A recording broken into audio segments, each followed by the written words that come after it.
예수님은 고난당하기 위하여 이제 예루살렘에 입성을 하시는데 이스라엘 백성들은 착각을 하는 거예요. 어떤 착각을 하냐 하면,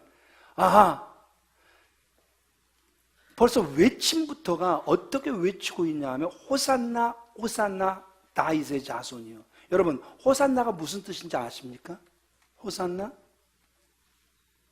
호산나 높은 곳에서 호산나 호산나, 이것만 신나지? 호산나는 이런 뜻이란 말입니다. 이제 우리를 구원하소서. 원하옵고 원하옵고 원하오니 이제 우리를 구해 주소서. 이게 호산나란 말입니다. 그러니까 예수님이 예루살렘에 입성하시니까 수도 없이 많은 군중들은 외치는 거예요. 호산나 호산나 son of David, 다윗의 자손이여, 이제 원하옵고 원하옵나니 우리를 구원하여 주옵소서. 이 기도란 말입니다. 이스라엘이 크게 기대하고 기다리던 구원자는 누굽니까? 하나님이시든지 하나님의 버금가는 하나님의 대사로서 왕이란 말입니다.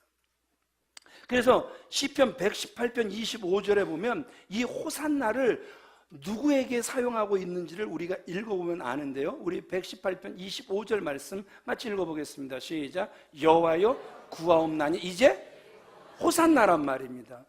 여호와여 우리가 구하옵나니 이제 형통케 하옵소서. 그러니까 이 호산나를 외칠 때 누구를 향하여 외치냐 하면 여호와를 향하여 외치는 거란 말입니다. 그런데 여기서 보세요. 지금 군중들은 어떤 생각으로 지금 호산나를 외치고 있는 것입니까? 우리 9절 말씀을 같이 읽어보겠습니다. 시작. 하고 뒤에서 따르는 무리가 소리 높여 이르되 호산나 다윗의 자손이요. 지금 군중들이 예수님을 향하여 다윗의 자손이요 이렇게 외쳐 부르는 것을 보면 지금 군중들은 예수님을 누구로 생각하고 있냐 하면 다윗의 자손으로서 그는 누구라는 거예요? 우리를 구원해 줄 왕이다, 그렇게 외치고 있는 거란 말입니다. 이미 저와 여러분들은 다윗이 누군지 다 안단 말입니다. 이스라엘 왕 중에 가장 위대한 왕, 그래서 이스라엘에 가장 번성을 주었던 왕이 바로 다윗 왕이라는 사실을 저와 여러분들은 너무나도 잘 알고 있단 말입니다. 그러니까 이게 소리가 또 좀 모니터가 계속 감기 걸린 소리가 지금 또 바뀌었어요. 좀 바꿔주세요. 지금 종려주일에 예수님께 일어났던 일은 왕 같은 구원자로서 수많은 군중에게 지금 예수님의 열렬히 환영받고 있는 모습을 우리에게 보여주고 있단 말입니다. 그때 당시 정치적으로 보면 이미 로마의 압제하에 있었단 말입니다. 엄청나게 그들이 어려움을 당하고 있는 거예요. 또 경제적으로 보면 그들에게는 떡도 없었습니다. 그러니까 돈도 없었고 떡도 없었고 정말 살기 어려웠단 말입니다. 그러니까 의료장비 뭐 이런 건 상상할 수도 없는 것이고 의약품 같은 것도 정말 구하기가 쉽지 않는 때였단 말입니다. 그런데 그때 예수라는 젊은이가 나타난 거예요. 그런데 그가 하는 일들을 보니까 아니 보리떡 5개 물고기 2마리로 5,000명을 먹이고도 12강줄 이상 남았다라는 거예요. 들려지는 소리가 정말 이스라엘 백성들 귀에 음악과 같은 소리였단 말입니다. 세상에 그 자연, 우리가 대자연을 어떻게 억압할 수 있습니까? 없단 말입니다. 그럼에도 불구하고 풍랑이는 그 호수가 예수 그리스도가 잔잔하라 말씀하셨다니까 잔잔해졌다라는 거예요. 정말 그들의 귀에 음악 같은 소리들이 들려졌단 말입니다. 많은 병자들이 일어나는 거예요. 귀신들이 쫓겨나가는 거예요. 저분이 메시아다. 철저하게 조사를 하는 거예요. 그러면 다윗의 후손인가? 목수의 아들로 태어났지만 우리와 함께 자랐지만 조사해보니까 다윗의 후손이란 말입니다. 맞다! 초라하지만 메시아가 맞다! 그들은 흥분하기 시작합니다. 그래서 예수님께서 그 예루살렘에 입성하실 때 이제 저분만 예루살렘에 들어오면 큰 일이 일어날 거야. 큰 변화가 일어날 거야. 저 로마 놈들 이제 이 나라에서 다 쫓겨나게 될 거야. 엄청난 기대를 그들이 했단 말입니다. 그래서 비록 자기들이 상상했던 그런 메시아의 입성은 아니지만 어린 나귀 새끼를 타고 입성을 하시지만 예수 그리스도를 향해 자기들의 겉옷을 아낌없이 벗어서 길가에 펼치고 그 겉옷이 없는 사람들은 나무가지를 꺾다가 그 예수님이 흙을 밟지 못하도록 쫙 펼쳐놓으며 호산나 호산나 다윗의 자손이요 그들이 외쳤단 말입니다. 그러나 곧 그들은 예수님을 통해서 이루려고 했던 일들이 착각이었다. 이제 로마의 압제에서 이제 그 경제적인 가난에서 이제 곧 부여로 바뀔 것이다. 그들은 상상 속에 아주 기쁜 착각을 하며 예수님을 따라갔는데 얼마 지나지 않아 그 예수님이 누구에게 끌려가는 거예요? 로마 병정들에게 끌려간단 말입니다. 끌려가는 것까지는 괜찮아요. 갑자기 능력을 한번 나타내시면 되니까. 그런데 능력을 나타내시기는커녕 그 로마 병정들에게 고난을 당하시더란 말입니다. 이야, 이건 아닌데? 이건 아닌데? 로마의 압제에서 우리를 구원해 내셔야 되는데 저 모습은 아닌데? 이제 기대치가 무너져 내리니까 실망이 분노로 바뀌면서 그 분노를 터뜨리면서 그들이 폭도가 되어버리는 거예요. 그러면서 이제 어떻게 하는 거예요? 저 예수를 십자가에 못 박아라. 저 예수를 십자가에 못 박아라. 사람들이 흥분할 때 보면 내 안에 기대치가 무너져 내린 거예요. 적어도 이렇게까지 너에게 기대를 했는데 그 기대치에 미치지를 못하니까 실망하면서 야 이놈의 새끼야! 야 이놈아! 너 이럴 줄 몰랐는데 왜 이렇게 실망시키니? 그래서 분노가 터지는 모습들을 부모님에게서도 많이 보게 되는 것이고 선생님들에게서도 정말 많이 보게 되는 거예요. 그러니까 초등학교를 이렇게 졸업하는데 선생님이 제가 아무 상도 못 받으니까 개근상은 받았습니다. 죄송합니다. 6년 개근상은 받았습니다. 어머님이 저를 얼마나 세상에 막 누워서 이렇게 다리가 안 펴져갖고 걷지도 못하는데 어머니 아버지가 업고 다니면서까지라도 학교를 끝내 보내셨기 때문에 졸업자 6년 개근은 받았는데 그 외에 다른 상을 못 받으니까 선생님, 야, 너 생긴 걸 보면 전교에서 네가 1등 할 것 같은데 아무것도 못 받냐? 그러더니 선생님들끼리 의논을 해갖고 밴드부에서 제가 이제 밴드 이제 실로폰을 치고 드럼을 치고 그랬거든요. 그랬더니 공로상을 주더라고요. 왜들 비웃으세요? 아니, 학교 6년을 졸업하면서 공로상 받는 게 쉬운 겁니까? 비웃음이 습관이 된 거예요, 여러분 삶에. 그 비웃음 좋은 거 아니에요. 그러니까 기대치라는 게 있는데 기대치에 이르지 못할 때 사람들은 실망을 하고 그 실망은 분노가 되고 분노가 변하여 폭도가 되는 모습을 우리에게 보여주고 있단 말입니다. 어떻게 생각하십니까? 예수님의 그 예루살렘의 입성은 영광을 받으시기 위함이 아니라 고난의 전주곡이었단 말입니다. 죽음의 길이었단 말입니다. 예루살렘으로 향하신 예수님 4절 말씀에 보면 그는 철저하게 자신의 뜻을 이루려고 하셨던 것도 아니고 누구의 뜻을 이루신 거예요? 하나님의 뜻, 선지자의 예언을 그대로 응하게 하는 이러한 모습을 우리에게 보여주고 있는 거란 말입니다. 그래서 예수님은 온 인류의 죄값을 다 치러주시고 모든 사람들을 구원하심으로 하나님 나라를 이루기 위한 평화의 왕으로 이 땅에 오셨단 말입니다. 그 평화의 왕의 모습이 우리에게 비춰지는데 겸손과 온유의 모습이더란 말입니다. 그러니까 태어나실 때도 어디서 태어나셨습니까? 외양간에서 태어나시잖아요. 그 예수를 누일 곳이 없어 짐승의 구유, 쉽게 말해 밥통에 그 예수를 눕게 하는 이러한 모습을 우리가 너무나도 잘 알고 있단 말입니다. 철저하게 예수 그리스도는 낮은 자로 오셔서 낮은 자로 섬기셨고 그런데 어느 날 낮은 자로 섬기시는 그 예수님이 제자들에게 명령을 하시는데 2절 3절 말씀을 같이 읽어보겠습니다. 시작. 너희는 맞은편 가라. 그리하면 곧 매인 나귀와 나귀 새끼가 함께 있는 것을 보리니 풀어 내게로 끌고 오라. 만일 누가 무슨 말을 하거든 주가 쓰시겠다 하라. 그리하면 즉시 보내리라. 아멘. 그러니까 4절 보니까 선지자를 통하여 하신 말씀을 어떻게 하는 거예요? 이루시는 모습 우리에게 보여주고 있죠. 우리 스가랴 9장 9절 말씀도 같이 읽어보겠습니다. 시작.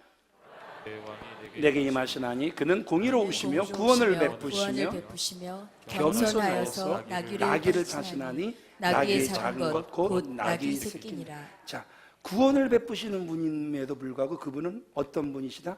겸손하신 분이시다. 그래서 무엇을 타시더라? 나귀 새끼를 타시는 모습을 우리에게 보여주고 있다라는 것이죠. 그래요. 예수님은 하나님의 약속을 이루기 위해 나귀 새끼를 타고 예루살렘을 향하셨던 것이란 말입니다. 권능과 권세를 가지셨음에도 불구하고 왜 나귀 새끼를 타시고 초라하게 그가 예루살렘에 입성을 하시는 것입니까? 끝까지 그분은 누구의 뜻을 이루신다고요? 하나님의 뜻을 이루시기 원하셨음을 우리에게 보여주고 있단 말입니다.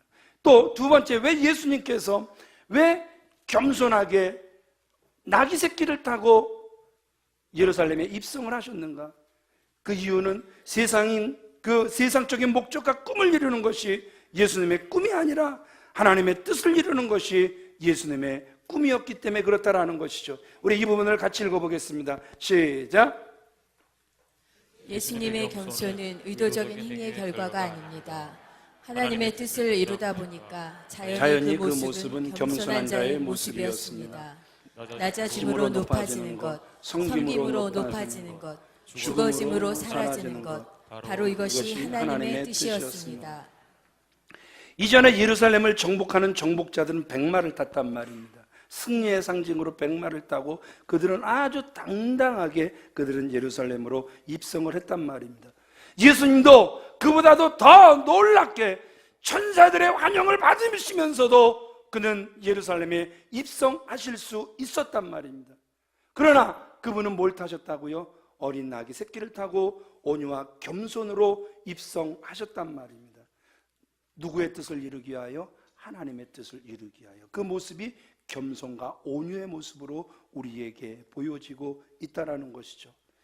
이처럼 겸손과 순종은, 따라합시다, 말씀대로 하는 것이다. 겸손과 순종은 뭐라고요? 순종은 말씀대로만 하는 거란 말입니다. 거기에 내 생각이 0.001%도 더해질 수 없는 거란 말입니다. 말씀대로만 해야 온전한 순종이 되는 거란 말입니다. 사람들과의 관계 속에서 정말 힘든 게 뭐냐 하면 내 생각을 가지고 오는 거예요.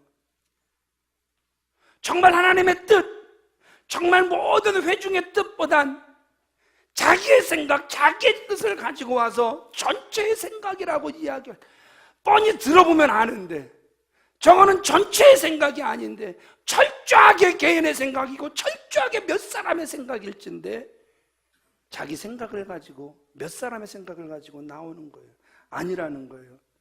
겸손과 순종은 말씀대로 하는 거란 말입니다. 철저하게 말씀대로만 살아야 온전한 순종이 되는 거란 말입니다. 우리 장로님 중에 기도할 때 항상 변함없이 기도하는 게 겸손의 영이 흐르게 하옵소서, 순종의 영이 흐르게 하옵소서. 하나님의 교회에는 영이 흘러야 되는데 순종의 영이 흘러야 된단 말입니다. 교회 개척의 영이 흘러야 된단 말입니다. 선교의 영이 흘러가야 된단 말입니다. 너 하는 거 보니까 또 악한 거 붙었네? 딱 보면 그런 소리가 나와서 되는 게 아니라 정말 하나님의 교회는 순종의 영이 흘러야 하나님의 교회인 줄 믿으시면 아멘 하시기 바랍니다. 순종을 하는데 제자들도 보세요. 나귀 새끼를 풀어와라. 그러면 아이고 예수님 좀 곤란한데요. 아이고 저거 풀다가 괜히 야 이 도둑놈아 대낮에 뭔 짓이야, 이러다가 몽둥이 찜질 당하면 예수님 책임지실래요? 이런 말도 없어요. 예수님이 풀어오라고 하니까 풀어오는 거예요. 나귀 그 새끼의 주인도 보세요. 어딜 가져가요? 어디에 쓰려고요? 며칠 쓸 건데요? 물어보지도 않아요. 주가 쓰시겠다고 하니까 그냥 그걸 내려놓는 거예요. 그 당시에 낙이라고 하는 건 말입니다, 굉장히 귀한 거란 말입니다.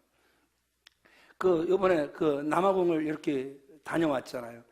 남아공 다녀왔을 때 여러분 사진 보셨잖아요. 어린 아이들이 학교도 못 가고 말입니다. 이거 물두러 다니잖아요.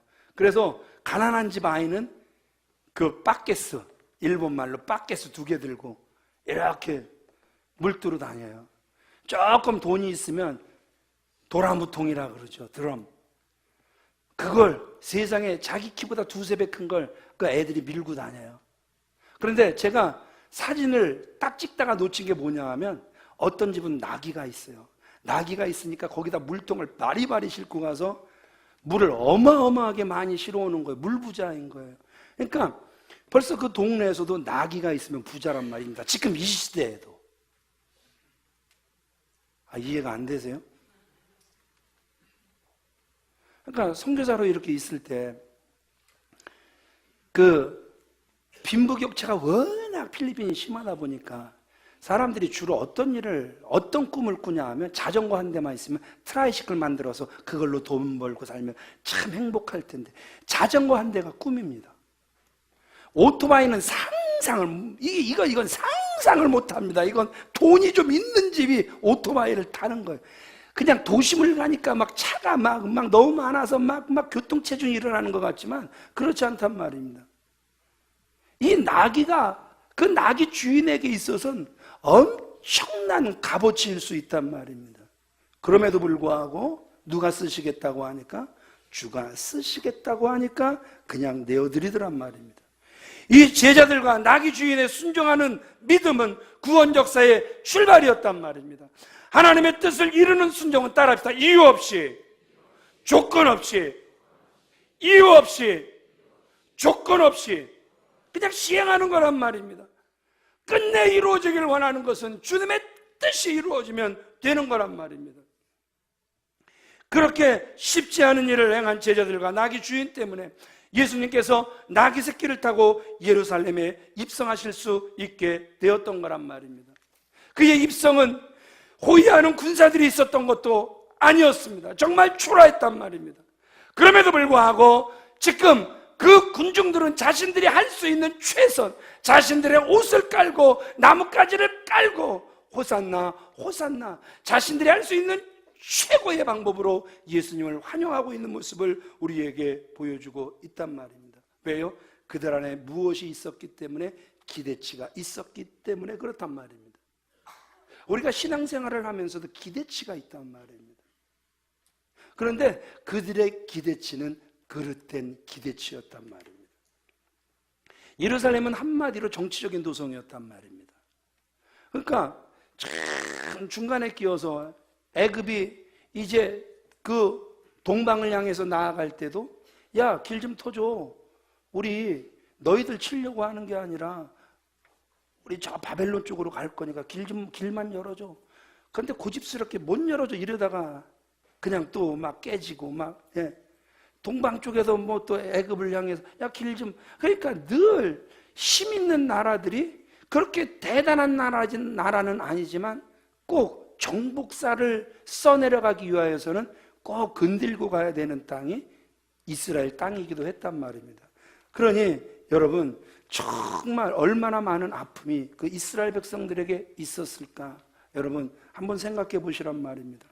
예수님 이전에 300년 전에도 알렉산더라는 그레이트 킹, 그 대왕이 이미 이스라엘을, 예루살렘을 점령했었단 말입니다. 지금 현재는 그 로마가 철저하게 지금 이스라엘을 점령해서 억압하고 있단 말입니다. 그러니까 이스라엘 백성들의 소원은 누군가 힘센 자가 나타나 주기를 원하는 거란 말입니다. 그래서 그 로마의 압제로부터 제발 누군가는 해방시켜 주었으면 좋겠다, 그들의 소원이었단 말입니다. 정치적으로, 경제적으로, 사회적으로, 빵과 세금 모든 면에서 이제 그들을 자유롭게 할 메시아를 열망을 했단 말입니다. 그런 자의 인물이 드디어 나타난 거죠. 아까도 말씀드렸죠. 오병이어, 세상에 보리떡 5개, 물고기 2마리, 그것만 있으면 지금 이스라엘은 먹는 문제로 고생을 안 해도 돼요? 안 해도 돼요? 그냥 예수님이 가는 데마다 그것만 들고 그냥 따라가다가 예수님이 시장합니다 그러면 끝나는 거잖아요. 환자들은 예수님의 혈류증을 앓더라도 믿음으로 예수님의 옷자락만 만져도 이게 병자들이 낫는단 말입니다. 그러니까 병원이 필요 없게 되는 겁니까? 필요 없게 되는 것입니까? 아니, 우리가 찬양을 이렇게 부르잖아요. 하늘을 두루마리 삼고 바다를 먹물 삼아도 한없는 하나님의 사랑 다 기록할 수 없겠네. 성경에 이 정도만 기록되어 있기 때문에 그냥 공간복음 이것만 읽으면 다 되는 것 같지만 우리가 노래하는 그 예수님을 찬양할 때 하늘을 두루마리 삼고 바다를 먹물 삼아도 그분이 하신 일을 다 기록할 수 없단 말입니다. 아멘이십니까? 아멘이십니까? 제발 마음을 다해서 아멘 합시다. 정말 주님이 하시는 위대한 일을 찬양할 수 있는 저와 여러분들이 되어주시길 주님의 이름으로 축원을 드립니다. 그러니까 세상에 귀신들이 막 발악을 하면서 쫓겨나죠. 아주 자연이 그 앞에서 다 정복이 되어진단 말입니다. 이제 사람들이 캄캄했었는데 그 캄캄한 그 밤중에 이제 빗줄기 하나를 본 거예요. 야, 희망이 떠올랐다. 저 예수라는 희망이 드디어 우리에게 나타났다. 이제 그 빛 한번 보더니 나름대로 그들이 해석을 하면서 이제 채색을 하는 거예요. 그래서 막 옷을 입히는 거예요. 정치적인 메시아의 옷을 입히는 것이고 세상의 능력이란 능력을 다 가진 능력자 메시아로서의 옷을 입히는 거예요. 그래서 마음대로 꾸미고 이제 기대를 하는 거란 말입니다. 사실 여러분, 지금까지 보여주었던 기적만으로도 충분히 로마를 몰아내고 그 옛날에 부강했던 왕국을 재건하리라고 그들은 믿었단 말입니다. 이제 다윗 왕 때의 그 화려함을 재건할 것이다 그들은 기대했단 말입니다. 그런데 그 이해가 잘못됐던 거란 말입니다. 왜 그런 줄 아십니까? 하나님의 나라는 이 땅에 있는 것이 아니라 하나님의 나라는 저 하늘에 있기 때문에 그렇다라는 것이죠. 아멘이십니까?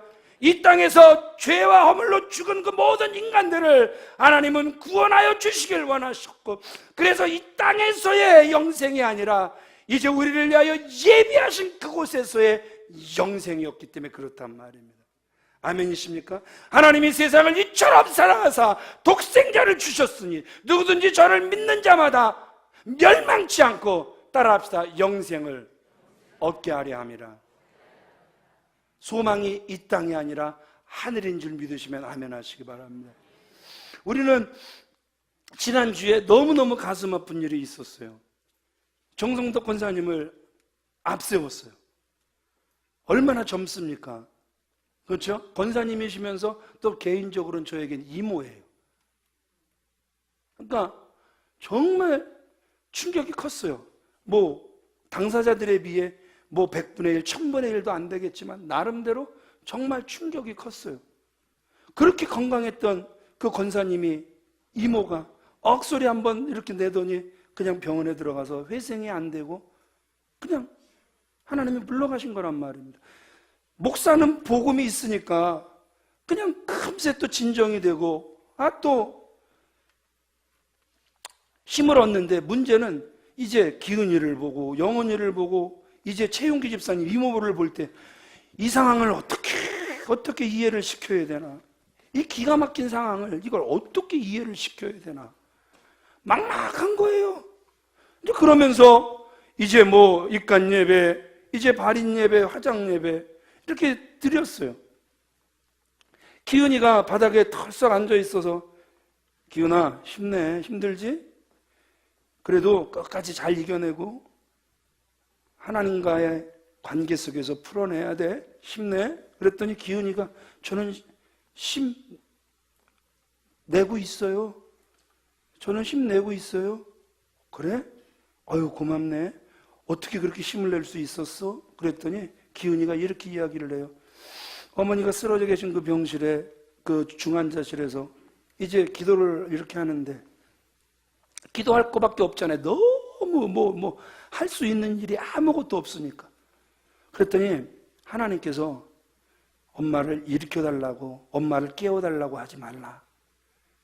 내 엄마는 내가 데려갔다. 이때 아멘을 안 하면 다른 사람은 이해가 안 돼도 기은이에게는 이해가 돼버린 거예요. 이 기가 막힌 그 사건 속에 하나님의 개입이 있었다라는 걸 알고 위로가 끝나버린 거예요.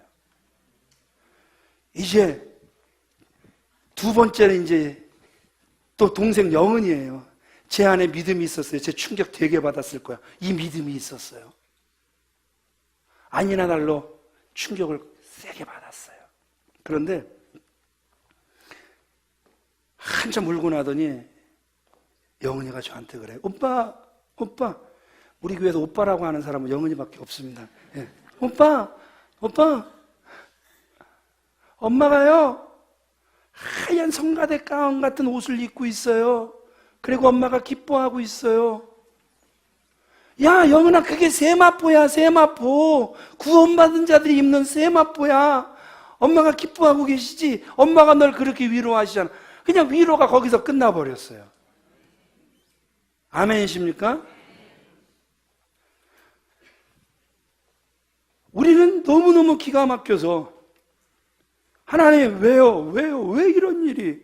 그러니까 제가 신학교 3학년 때까지는 신학교를 다니는 게 그냥 점심 맛있게 먹는 그런 재미로 다녔어요. 그러니까 교수님들이 항상 제가 점심시간에 늦게 들어오고 그러면 어딜 또 찾아다니느라고 헤맸냐고 항상 하여튼 점심은 그 근처에서 제일 맛있는 데만 찾아다녔어요. 항상 주변에 4-5명 점심 굶는 학생들 4-5명씩 데리고 항상 밥을 먹여줬어요. 저는 꽤 괜찮은 사람이었습니다. 비웃음이 습관이라니까요, 이분들이. 그러다가 4학년 때 드디어 이경희 목사님, 이태희 목사님 동생 이경희 목사님을 만나서 이제 전도사라는 냄새를 조금 피우려고 하는데, 주의 종의 길을 조금 걸어가려고 하는데, 목사님이 부흥회를 가셨다가 여수, 아시아나 그 비행기를 타고 여수로 가시다가 그 산에 부딪히면서 그 비행기가 폭발했잖아요.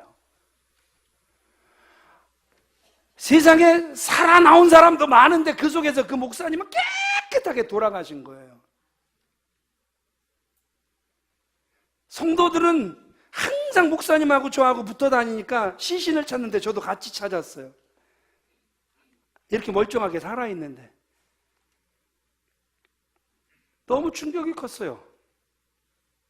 그 방송에 딱 나오는데 목사님 어떻게 됐을까? 순간 목사님 저 비행기에 있는데, 아니나 달러 교회에서 전화해봤더니 목사님 그 비행기 안에 있고 돌아가셨다라는. 이제 믿음이 막 성장을 하려고 그러는데, 말이 신학생이지 이제 조금 하나님 앞에서 철이 들려고 하는데 세상에 그 목사님이 돌아가신 거예요. 하나님! 진짜 하나님 살아있습니까? 아니 어떻게 이렇게, 아니 나이로 보나 영역으로 보나 저분은 정말 대한민국의 전 세계에 얼마나 많은 선한 영향력을 끼칠 수 있는 분인데 왜? 그때 하나님의 음성이 들렸어요. 아들아, 전에 내가 그 이경희 목사가 대관령 고개 굽이굽이, 그 옛날에는 정말 굽이굽이 고갯길이었잖아요. 거기서 내려가는데 성령께서 이경희 목사님에게 감동을 주시는 거예요. 내려라. 성령이 감동을 주시니까 내려야 되는데 기사분한테 좀 내려주세요, 세워주세요 그래도 여기서는 세울 수가 없다라는 거예요. 굽이굽이 정말 그 비탈길에서 세울 수가 없다라는 거예요. 그냥 가야 된다는. 그래도 성령은 내려라. 그러니까 계속 내려달라고 하니까 신랑이 가버렸었는데 마침 그 버스에 안기부 직원이 타고 있었던 거예요. 이경희 목사님을 아는, 신분증을 내어 보이면서 이런 사람인데 이분 그냥 꼭 중요한 일이 있는 것 같으니까 내려주십시오. 그리고 그 버스는 1km도 못 가도 전복돼서 그 안에 있는 분들이 거의 다 사망을 해버렸어요. 그 말씀을 들려주시는 거예요. 그때는 내가 그를 살렸지 않니? 생명 나에게 있단다. 내가 그를 불러갔단다. 이 말 한마디 딱 듣고 나서 제 안에 슬픔이 사라져 버렸어요. 왜냐하면 우리가 찬양을 그냥 허투루 하면 안 된단 말입니다. 그렇죠? 생명 주께 있네, 능력 주께 있네, 주 안에 있네. 우리가 그렇게 찬양하잖아요. 아멘이십니까? 노맨이세요? 생명은 주께 있는 거란 말입니다. 우리는 알 수 없지만, 그 하나님의 뜻을 헤아릴 수는 없지만, 분명 생명은 하나님께 있는 줄 믿으시면 아멘 하시기 바랍니다. 그래요. 우리의 소망이 이 땅이 아니라 우리의 소망은 저 하늘나라임을 다시 한번 믿고 살아가는 저와 여러분들이 다 되어지시길 우리 주 예수 그리스도의 이름으로 축원을 드립니다. 그렇지만 이스라엘 그 군중의 착각은 뭐였다고요? 호산나 다윗의 자손이요. 그래서 그들을 정치적으로 경제적으로 회복시킬 줄 알았는데 기대와는 다르게 예수님이 움직이셨단 말입니다. 로마 군대를 이스라엘 밖으로 쫓아내줄 줄 알았는데 성전에 들어가셔서 장사치들을 쫓아내셨단 말입니다. 로마와 싸우는 것이 아니라 그분이 싸우실 때 보니까 제사장과 서기관과 바리새인들과 싸우시더란 말입니다. 사람들에게 전쟁에서 승리하는 법을 알려주실 줄 알았는데 그들에게 말씀을 가르쳐 주시더란 말입니다. 하나님께서 사랑하시는 귀한 믿음의 성도님들, 다시 한번 주님이 우리에게 보이신 이 사건들을 기억할 수 있는 저와 여러분들이 되어지시길 우리 주 예수 그리스도의 이름으로 축원을 드립니다. 나라가 회복되는 것보다 더 중요한 것이 무엇이냐 하면 성전이 성전다워져야 된다라는 거예요. 예배자들이 예배자다워져야 된다라는 것입니다. 주님께서 로마의 압제하에서 이스라엘을 회복시켜 주시는 것보다, 경제적으로 그들을 회복시켜 주시는 것보다도 그 주님이 싸우셨던 분들은 이 외식하는 서기관, 이 바리새인들은, 이 독사의 자식들은 그들과 싸우셨던 모습을 우리에게 보여주고 있다는 것이죠. 한국교회가 희망이 있을까? 희망이 있다라고 봅니다. 왜냐하면 우리가 말씀을 알아 그 주님이 진정 원하셨던 교회의 모습을 회복하기를 원한다면 교회는 희망이 있는 줄 믿습니다. 교회를 다시 청결하게 하셨다. 그래서 교회를 정화하셨다. 들어가시자마자 교회를 정화하셨다. 그러니 정말 사람들은 그 성전을 바라보면서 하나님, 우리의 죄를 회개합니다. 우리의 죄를 용서하여 주옵소서. 그게 너무너무 하다 이제 습관이 되어버리니까 그저 소 한 마리 가져가면 되지. 그냥 양 한 마리, 염소 한 마리, 그냥 밀가루 좀 가져가면 되지. 그게 하나님 보시기에 예배가 아니었단 말입니다. 우리의 헌금이 예배가 아니란 말입니다. 우리가 여기 앉아있는 게 예배가 아니란 말입니다. 주님이 받길 원하시는 건 우리의 마음이란 말입니다.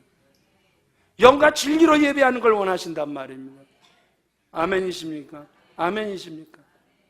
주님이 그토록 원하셨던 것은 예배 회복임을 다시 한번 기억하시고, 이 고난주간 다시 한번 예수님과 함께 그 고난에 동참하시고, 그래서 결국 예수님과 함께 십자가에 죽으시고 다시 한번 주님과 함께 부활하셔서 이제 참다운 예배자로 주 앞에 설 수 있는 저와 여러분들이 되어지시길 우리 주 예수 그리스도의 이름으로 축원을 드립니다. 예수님의 목적은 그들이 원하는 것을 위해서 이 땅에 오신 것이 아니었단 말입니다. 그들이 예수 그리스도를 높이는 목적은 예수 그리스도를 통하여 그들의 이기적인 욕구를 이루고자 한 것이 환호의 목적이요 동기 유발이었던 것입니다. 그러니까 계산은 따로 있었던 거란 말입니다. 결국 무너질 수밖에 없었던 그들의 욕구로 인하여 그들은 추락하게 되었고 오히려 격렬한 공격자가 되어 자신들을 찌르고 만단 말입니다.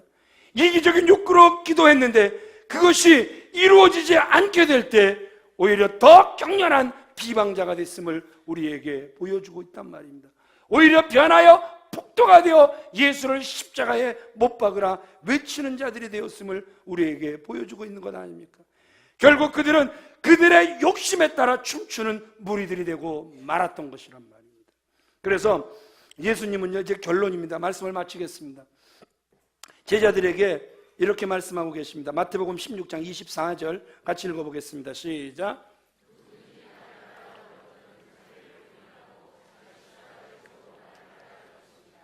누구든지 예수님을 따르려거든 어떻게 하라고요? 자기 부인이 필요하다라는 거예요. 그 다음에 두 번째, 자기 십자가라는 거예요.